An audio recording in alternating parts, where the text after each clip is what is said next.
dagaalka tooska ah ee ka dhex qarxay dalalka Mareykanka, Iiraan iyo Israa'iil ayaa gaaray heerkii ugu sarreeyay kadib markii weerar dhanka cirka ah lagu qaaday bartilmaameedyo muhiim u ah dalka Iiraan. Madaxweynaha Mareykanka Donald Trump ayaa shaaciyay geerida hogaamiyaha ugu sarreeyay Iiraan Ayatollah Al-Khamenei kadib markii weerar gantaalaha lagu garaacay xafiiska iyo guriga uu ka degnaa Tehran. Waxaa sidoo kale duqeymo lagu dilay xubno muhiim u ah militariga dalka Iiraan oo ay ka mid yihiin Abdelrahim Musayfi taliyaha guud ee ciidamada qalabka sida, Asiis Naasir wasiirka gaashaandhigga Iiraan, Mohammed Bakwar iyo taliyaha ciidanka ilaalada kacaanka. Mareykanka ayaa ku dhawaaqay in howlgalka uu yahay mid lagu beegsanayo xarumaha militari ee dalka Iiraan, difaaca cirka iyo goobo lagu shakisay yahay nukleerka. Iiraan ayaa ku jawaabtay weerar gantaalaha oo ay ku qaadeen dalalka Khaliijka Carabta sida Imaaraadka, Qatar iyo wadamada Sacuudiga, iyadoo ku eedeeyay inay gacan siiyeen dalka Mareykanka. Iiraan ayaa ku dhawaaqday 40 maalmood oo baroodi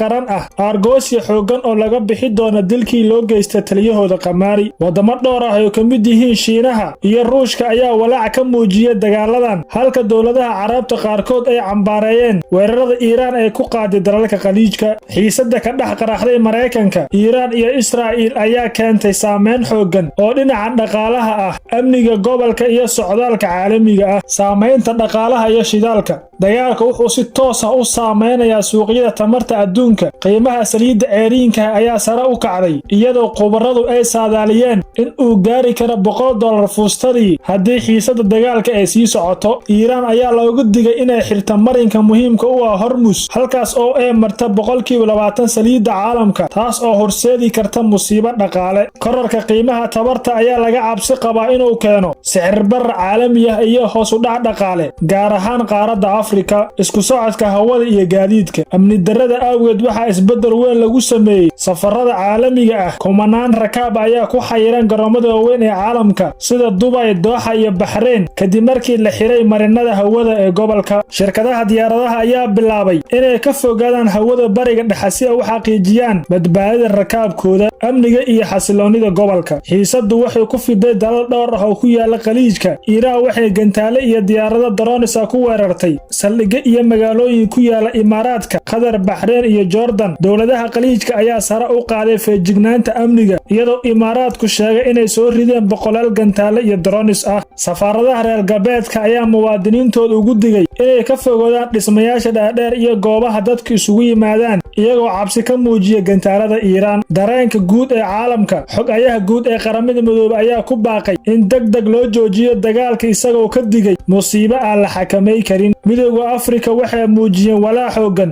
oo ku saabsan saameyn cunno yari ah iyo dhaqaale xumo ay xiisadda ku yeelan karto. Dowladda Federaalka Soomaaliya ayaa si kul u cambaareysay weerarada Iiraan ay ku qaaday dalalka Khaliijka. Soomaaliya oo ah xubin ka tirsan ururka Jaamacadda Carabta waxay la safatay dalalka walaalaha ee Khaliijka sida Imaaraadka iyo Qatar ee la kulmay weerarada Iiraan, iyadoo ku baaqday in la dhowro madaxbannaanida dhuleed ee dalalkaas. Wasaaradda arrimaha dibadda ee Soomaaliya waxay ka digtay balaarashada dagaalka ee horseedi karta xasilooni darri baahsan oo saameyn ku yeelata amniga badda, gaar ahaan gacanka Cadmeed iyo Badda Cas iyo dhaqaalaha gobolka oo dhan. Maadaama Soomaaliya aad ugu tiirsan tahay ganacsiga iyo isku socodka dalalka Khaliijka, weeraradan waxay khatar toos ah ku yihiin nolosha dadka Soomaaliyeed iyo dakhliga dalka oo dhan. Mowqifka Soomaaliya wuxuu qayb ka yahay isbahaysi caalami ah oo dalal badan ay ku baaqeen in wadahadal lagu dhameeyo xiisadda ka hor intay xaaladda faraha ka bixin.